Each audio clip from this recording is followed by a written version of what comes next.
So I would say that a red flag was he was very manipulative. So because he knew that I ultimately was focused on marriage, he would use that to get the things that he wanted. So he would be like, "We're going to get married, but you need to do this, this, and this." And it was like that for a long time. It was always after this, then this, and he used that repeatedly, so definitely manipulative. And then I also would agree with lack of emotional intelligence. I would have to definitely agree with that. And I can say that on both parts, but on his part, he went through a lot of trauma himself. And I can recognize that, looking back today. So he used that opportunity to get the things that he felt he needed for himself. And then he included me by using what I wanted to gain a win as Who's well. ready for some girl talk? Welcome to Girl Talk. I'm Nicole D. Miller, author, blogger, speaker, hybrid book publisher, and your host. At Girl Talk, we are a safe space for female leaders to engage in healing and edifying conversation. This is your Me Too empathetic corner, where we have authentic and transformative dialogue designed to uplift and connect high-achieving women like you. Are you looking for a safe space to cultivate sisterhood with other like-minded female bosses? Leave your cape at the door and join the conversation. Hi guys. Thank you for joining the conversation, Healing from Heartbreak. I'm your host, Nicole D. Miller. There's something about that first heartbreak that leaves a mark, a bruise on your soul, that lingers long after the tears have dried. Maybe it was the way they said goodbye, or maybe it was the sudden realization that the love you poured your heart into wasn't enough to keep it from slipping through your fingers. For so many of us, that first heartache becomes a defining chapter that shapes the way we approach love moving forward. In part one of this conversation, I'm joined by fellow gurus Portia Booker, Secret James, Jenna Lear, and Carmela Menifee. These women take the plunge into revisiting some of their earliest memories of romantic love. And if you like what they share and want to connect, you can view their contact info in the show notes. Each woman reflects on those whirlwind romances that ultimately crashed and burned, leaving behind questions some of us are still unpacking today. A few of the topics we discuss are, was it their fault or ours? Are we wired to ignore the red flags or fall headfirst into love despite them? How have our religious upbringings, cultural expectations, and even innocent Disney fantasies shaped the way we approach love and marriage? This episode is for the brokenhearted, the seekers, the strong women navigating their healing journeys, or anyone who wonders why love can be so messy. Does this topic resonate with you? Then sit back, grab your favorite beverage, and join the conversation. All right, well, let's get started. So, thank you guys for joining our final Girl Talk of the year. I'm so proud of this little panel discussion we've had. We've successfully carried out four. The first one was the topic of feminism. And why did we start with a heavy hitter? I don't know, but we did. That was intense. And I know we did the one about friendship. What was the middle one? I think it was the second. Oh, losing us. Woo, losing us in relationships. That was heavy too. And now we're going to talk about heartbreak. So I just feel like all of these topics are relatable, especially when you're high powered, successful woman and you're just trying to navigate life. And I've tried to choose topics that we could all talk on or chime in about with the hopes of helping ourselves and helping others. And so this one definitely falls into that category, you guys. I probably shared I did not want to do this topic. But I knew, those topics that were most vulnerable about, those usually have the most fruit. And so, if you guys don't know this already, my name is Nicole D. Miller. I'm an author, a blogger, a speaker. I released two books initially on the topic of heartbreak. One is called How to Overcome Heartbreak Recovering from Misguided Love, where I share my personal story. And then the sequel is How to Overcome Heartbreak Stories That Heal. I interview 7 women and 4 men, and I share more from me. Both are available on my website, and I'll show you that towards the end of this segment. My latest book is Stories for the Urban Soul, a compilation of short stories, novellas, and poetry depicting Black characters dealing with relatable life issues, infusing Black culture and faith. And I just launched the pre-sale for my debut novel, When Love Wins. You can learn more about that at whenlovewins.love. All right. So let's get started. We have our panelists here. We have Portia Booker, Secret James, Jenna Lear, Carmela Menifee. Please don't let me butcher your last name. You did good. You did. Okay, and they're going to be joining us on the discussion of healing from breakups. Normally, I throw out these questions and then we do like an orderly popcorn format, where they chime in on their responses, and I give more from me. This time around, I'm going to try to be intentional about the chat. So I want to check the chat in the next 30 minutes and then another 30 minutes, as well as our Facebook Live comments. And then we have a special ending with Secret James. Yes, our poet of the hour. So I'm excited about that. And just trying to learn from previous segments, we made this one a little longer because as women, we be vibing, we tend to go over. And this is a very welcoming, laid back space. So, for all of you who do not know, I am a coffee, Starbucks, and red dry wine girl. So, I have both. Okay. And so, bring your drink of choice. I do have water because I like to hydrate and not be too loosey goosey. So, feel free to partake in your beverage of choice as we share on these topics, right? So, I'm going to do the random selection of. Let's start with Carmela, who's a newbie to the stage, and Jenna, and then Secret, and then Portia. So that's the order. And I will share the first question. And when it's your turn to speak, you can unmute and then please mute yourself afterwards. All right. So here is the first question. How old were you when you had your first experienced heartbreak? And I should have mentioned before you just dive into the question, please give us your name, most of your business owners, what you do for a living, your platforms, how people can follow you and support you, and then you can chime in on the question. Okay. So I'm Carmela Menifee. I'm a six-time serial entrepreneur and a business coach. I have a nonprofit called Antisocial African Americans Networking Towards Innovation. I can be followed on Instagram at Antisocial Networking Group, and also on Facebook. I have a group as well, Antisocial Networking Group. So to answer your question, how old was I? I would say between 17 and 18. Um, do you wanna know what happened or just You the can age? share more as far as your comfort level. And if I throw out a question you're not comfortable with, you can always say pass. Okay.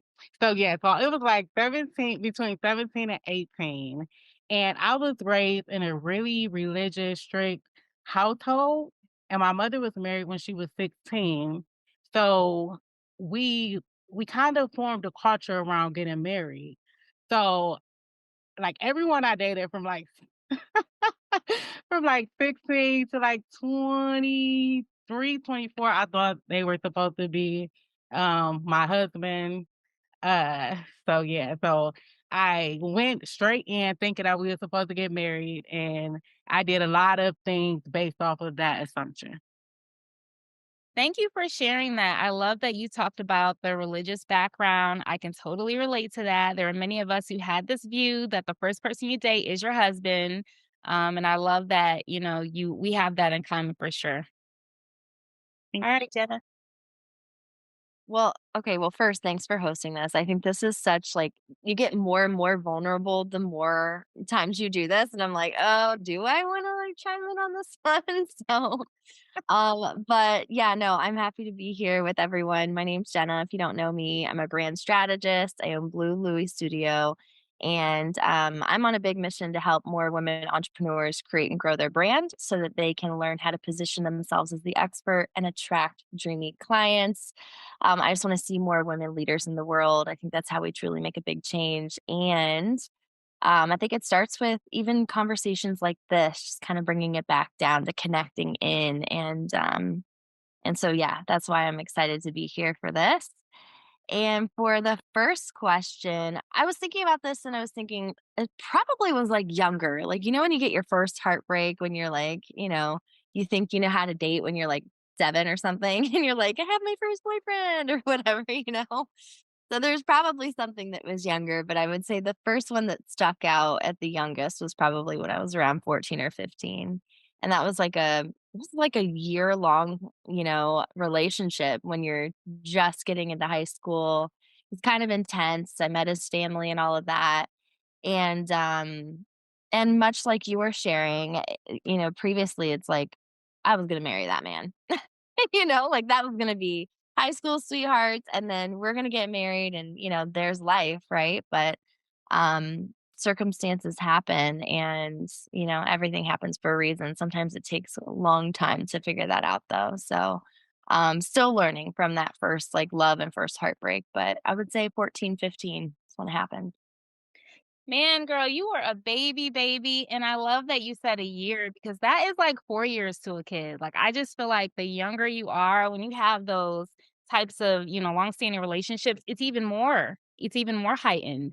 And both Intimate. you and Carmela talked about diving all in and being all in, which I can totally relate to. Yeah. And then you add the teenage hormones and like the craziness that happens when you're a teenager, and it's just like, whew. So yeah. Yeah, and I'm wondering, I'm gonna ask this question maybe once everyone answers, but just keep this in the back of your mind. Do you think it's our personality type that makes us so serious that we're like, "I'm all in, this is it, we're getting married?" Or is it more that I'm like, "Why are we so" you know? Yeah. I can tell you for sure. I'm learning to be more consistent, like in my business, in my life, and all of that, especially as like someone who leads my own career, basically. But I'm definitely all in or all out personality type. So I think that definitely contributes based on your question, to like relationships and learning from them. That's the process, right? So yeah. Well, we'll get to that. Alright, thank you for sharing, Jenna. Alright, secret. Mm, my first look.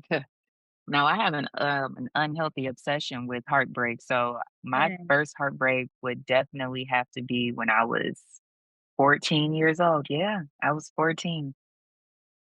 Very much so unhealthy. And were you the all-in type, we're getting married, this is happening really fast emotionally?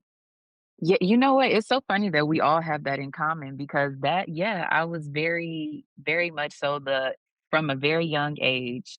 That's why I said I have an unhealthy obsession with heartbreak because why am I 14 years old comparing my first name with this boy's last name? I don't even know your mom or dad. Like, I just saw you, you're cute, and we're getting married. That's all I Like knew. And for those who don't know me, I am Secret. I'm co-creator of a nonprofit called Teach Peace. I am in training to become a yoga instructor, and I am a nurse. And how long thank you for sharing that. How long were you guys dating? Uh, and we'll probably touch on this the further into the conversation we get, but I am a self-diagnosed serial relationshipist. So we probably weren't dating even a year. Yeah. Alright. Well, let's hear from Portia on this topic. Oh man, y'all want to let this patchy squirrel out in this human world. Okay. First of all, thanks, Nicole, for inviting me to this conversation. For those of you who don't know me, I'm Portia Booker, better known as Portia the producer. I am your former host of Group Portia Talk Radio Show and Podcast that just finished up on WOVU after a 3-year run. Currently, I am a full time podcast and audiobook producer. and I'm looking forward to obviously embarking more in that career. But ooh, my first heartbreak. I feel ancient compared to everybody here because my first heartbreak, and I'm ready to punch Taylor Swift because I wasn't feeling 22 when my first heartbreak happened. I definitely wasn't feeling it. My relationship was actually long distance. We met here locally in Cleveland. We both met through a mutual friend, and this person was already in the military when we met.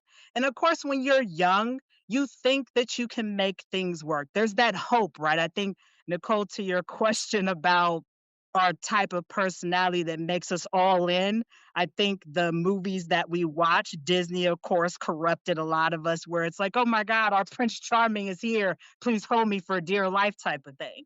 Right. And that was me. I mean, I was all in. When I tell you all in, I mean, I was loyal like a puppy to this relationship. And it lasted about a year. It did. So, year 22, I was not feeling it, but it definitely was a learning experience for me. And truthfully, I'm still working through some stuff. I'm still definitely working through it. And even now, I'm like, oh, where do we go from here? So that's me, 22. Well, Portia, you're not alone. And I love that you said you're still working through some things, even based on that relationship, because Jenna said the same thing. I love that we're always trying to learn, that we want to learn. So I'll share. I was right behind you, Portia. I was 21 when I faced my first heartbreak, when I had my first love. We were so serious that we got engaged within months of dating and did the long distance thing while I was in school. And so we probably were together about 3 years before the initial breakup. Then we got back together for another year. How many of us do that? And then it still didn't make it, you know. And one thing I'll say is I ultimately broke up the relationship, and I have this history where I am the initiator of the breakups, but I still feel heartbroken. Like it's not like I'm walking away, happy go lucky. Like I'm still like there is a loss, there is a grieving. And so sometimes at least for me, I've just had to make healthier choices for myself. I don't know if anyone else can relate to that to where it is, a breakup. But one of the reasons I asked the age is because I don't think there is an age that people are exempt from experiencing heartbreak. I think we can experience heartbreak young, we can experience heartbreak older. I think it's such a relatable topic. Some of us may be younger than others, and I have my own theories as to how I ended up in such a serious committed relationship, which I'll tackle in a different question. But I just wanted to kind of show that, it could be any age. So, but I'm seeing these commonalities of our personality types and all of those things.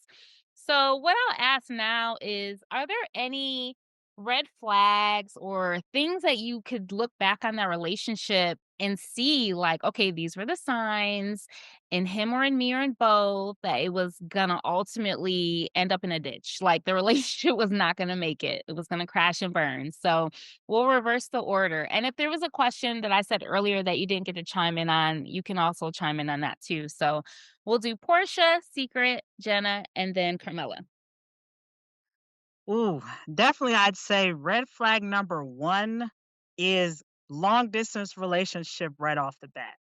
I of course, again, like I said, when this is your first love, the first person who's, like, interested in you, you're interested in them, you wanna make it work. You wanna impress their parents, and of course you do. You make such an impression that they still keep in touch with you today, but that's for a whole 'nother story.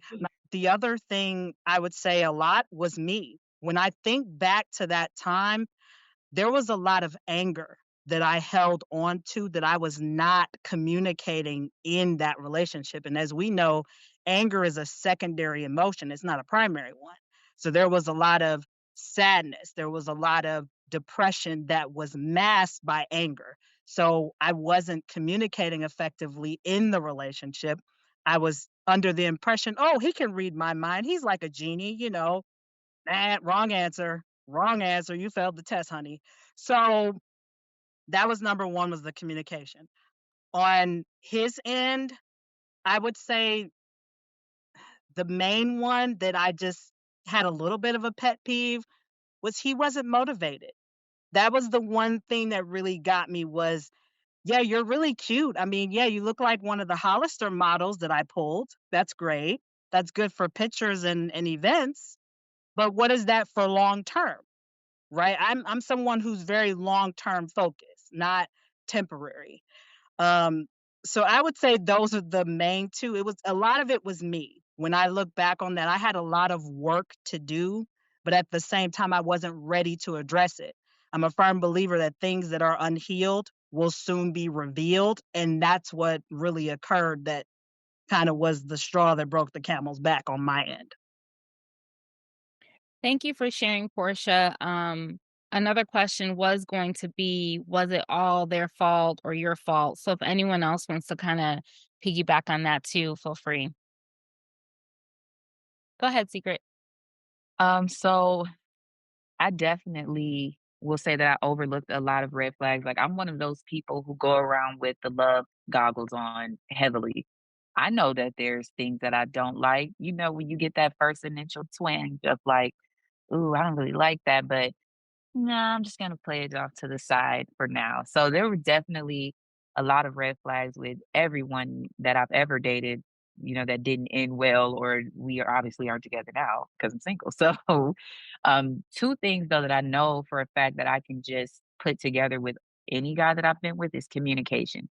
Communication has always been a huge red flag, and not just the normal communication that we women desire, because men communicate way differently than us, but just in general, that saying he's just not into you goes a long way when it comes with communication, because if a guy is really truly interested in you, he wants to know about you. He wants to know what you're doing.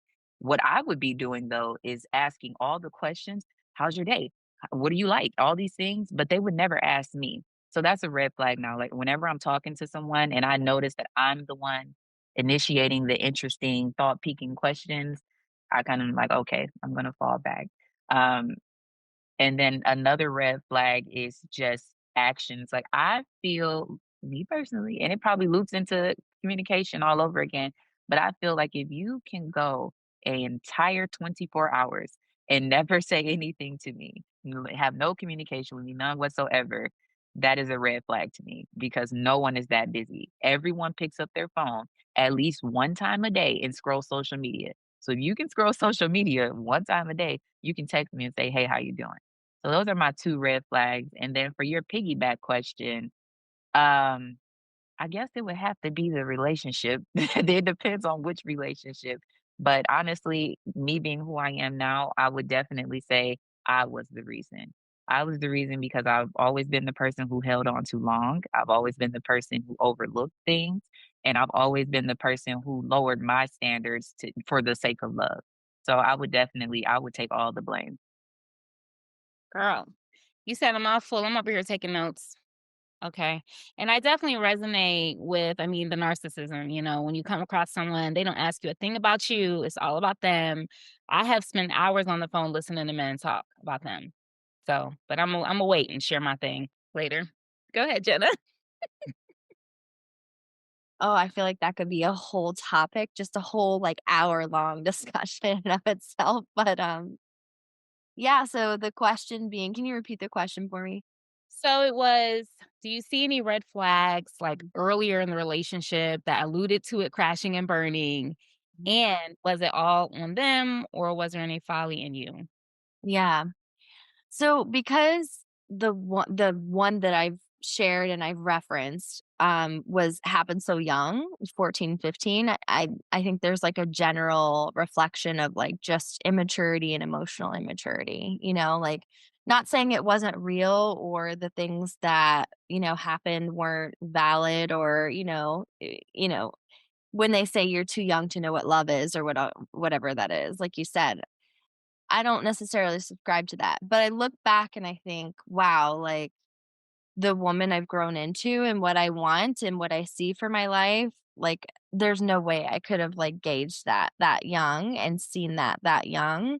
And so like I learned a lot from that, And also, like, I'm so grateful that it crashed and burned because the red flag was emotional immaturity. And I think that, like, that's still relevant in my 30s, right? Like, that's one of the things I look for is like, do you have emotional intelligence? And I'm because I'm working on that for myself too, you know? So yeah, so that's what I'll say about red flags for that particular relationship. And was it all them? Was it all me? I mean, that particular relationship, we kinda grew together through high school, and then he went off into the army, and, we stayed connected, and it fizzled out because of a lot of different things, just life and growth and, those pivotal moments where you're making a lot of big decisions, but, yeah, so I'd say it's on both of us, but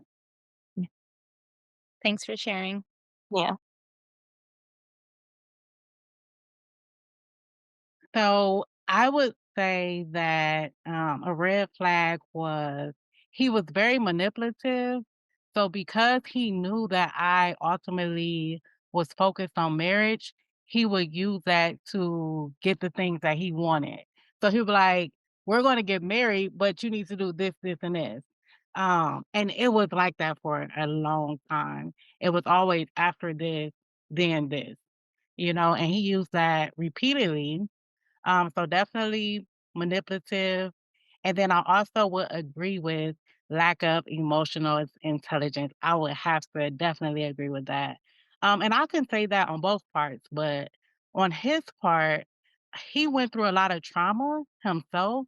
And I can recognize that, looking back today, and he used it. He was going through a lot of stuff and he used the opportunity of me wanting to marry him as a way to, like, get up, himself. Um, so he was young, but he had purchased a house, and so he's like, "Well, you have to put money into the house, and then we're gonna get married because I don't want my wife coming home to a house that's not, completed." It'll be things like that.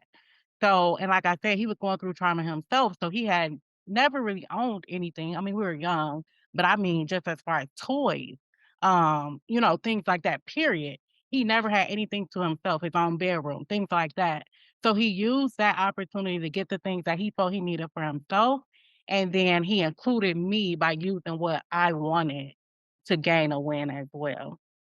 So when you say, was it all him or all me?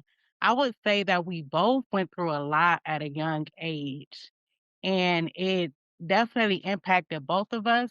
But the fact that he was so willing to win at the sacrifice of me, I would have to say, that ultimately ended us in our relationship.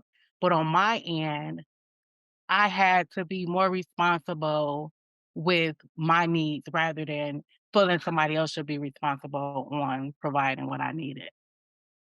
Girl, you said a mouthful. Okay. You said he was willing to win at the sacrifice of me. I'm like, oh my God, that just hit me for sure. That's so perceptive of you to understand that. And then the last statement, as far as not leaning on someone else to be responsible for you, but taking full responsibility of yourself. I can definitely relate in more recent experiences with that manipulation. That's called economic abuse. I just learned that term when he was trying to get you to invest in this property that's his responsibility. He's trying to obtain authority over your finances, basically. Yeah. Girl, I'm glad you got out. All right, so what's on me? So looking at the earlier relationship, I definitely know the red flags now, but as a teenager, we met when I was 17. I didn't know. But definitely unhealed trauma on his part and on my part as well.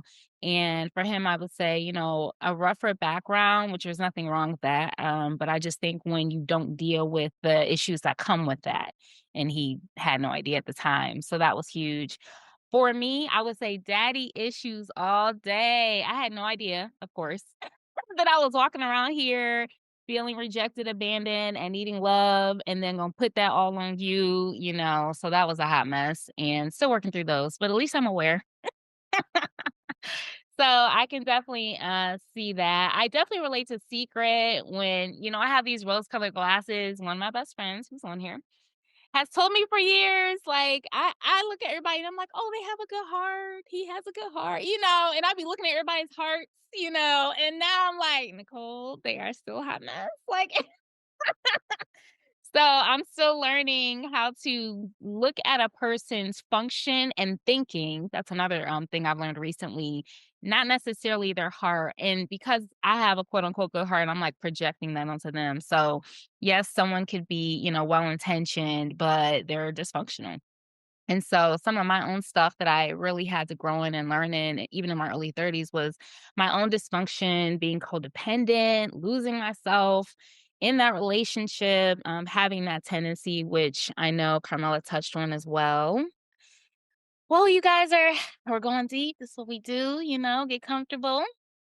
So the next question I want to ask is, what are some unhealthy responses that you've had to heartbreak when the ish hit the fan?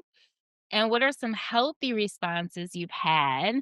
And let's mix up the order. Let's go with Jenna, Portia, Carmela, and then Secret. Yeah, unhealthy responses. I mean, I will own this one. I am an emotional eater. So, like, unhealthy response to breakup is like, give me the chocolate, give me any give me anything with bread in it, like, and like letting myself have that, but then also not like limiting it, right? As I'm like healing. And I think it's kind of like you look for things to fill the void, and that was definitely something that I've struggled with. Um, on the healthy side of things, I think it's always like I don't know why I fight it. I don't know if any of you feel this way, but like I have an internal struggle of like getting to the gym or doing something physical. But once I'm there, I'm like, oh, I love this. I'm all in. I'm addicted, right? But I'm like, I just fight myself tooth and nail to like actually do the thing. But I'd say once I do get there, like gym class, basketball, whatever it is, then, I'm moving my body and kind of getting the energy shifted and out. So I can let new energy in. So I would say that's like the healthy response. And I feel like those kind of fit in the cliche, but here we are. So Thank you for your transparency. Ooh, I didn't want to answer this question, but I am. I am somebody who is abnormally strong, so I used to punch holes in things.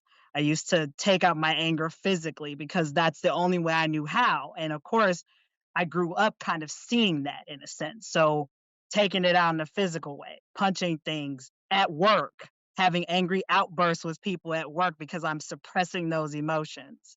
Another thing that I did was, of course, me and my person we met through a mutual friend. So I'm venting to this friend and putting them in an awkward position. And it's like, I think at one point they kind of got tired of it. And I didn't realize, like, oh, I'm not supposed to do this. This puts them in an awkward position with me and them because what are they saying to them that they're not saying to me and vice versa? So that was strike number two.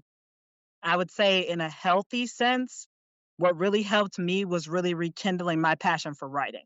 Like, journaling is probably the most therapeutic thing that you can do when you're going through grief, when you're going through heartbreak, because you really get to get those emotions out. And I'm somebody, y'all, when I journal, I'm literally like in my book, just the pen is going, handwriting is sloppy, but guess what? It puts me right back to sleep instead of being up all night from insomnia. So it's like I'm literally dumping everything. And I've literally found myself even coming to epiphanies and realizations like, oh, I should have handled this better. So if I would have taken more time to put the pen first instead of my fist to everything, then things could have been a little bit better. So writing has definitely been it, kinda like with you, Jenna. Walking has always been my thing, getting out of my own head, spending time with friends, forcing myself into a space of with people, a support system where your mind isn't thinking about that. You gotta, like, distract yourself from because 'cause it'll consume you. It's like a hamster wheel of shame that you'll become a prisoner of. So that was my way of, in a healthy sense, dealing with heartbreak. How did you guys feel about what was shared in our first part of Healing from Heartbreak?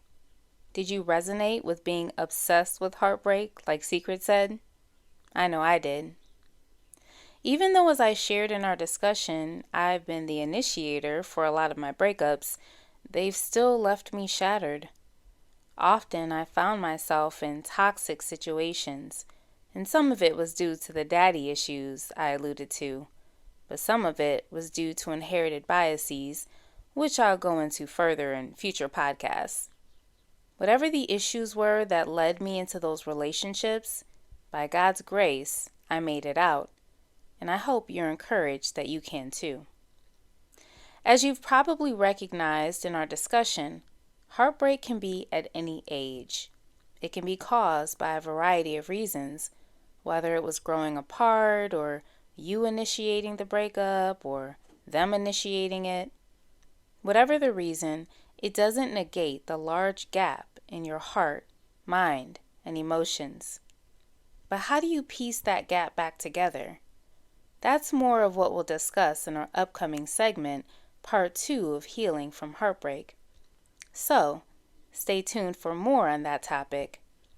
And if you're in need of additional resources for encouragement and strength, feel free to check out my debut book, How to Overcome Heartbreak, Recovering from Misguided Love, at NicoleDMiller.com.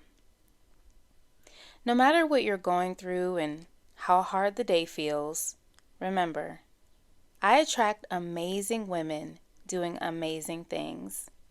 That means, sis, you're amazing. Don't forget to subscribe, rate, and review this podcast. To continue the conversation, join our Girl Talk community by following @GirlTalkCLE on Instagram and Facebook.com/HTOHB, where you can join the Girl Talk Facebook group. You can follow me personally on Instagram @HTOHB, on Facebook.com/HTOHB, and at YouTube.com/@HTOHB. Feel free to reach out via email info@indiemillerpublishing.com. If you're a writer who wants to take the next steps into becoming a published author, you can book a one-on-one consultation at indiemiller.pub. Just let me know you heard about my publishing house through Girl Talk, and I'll give you a 50% discount on our one-on-one. If you like weekly inspirational nuggets, you can subscribe to my blog and monthly newsletter at NicoleDMiller.com, where you can learn more about me and my writings.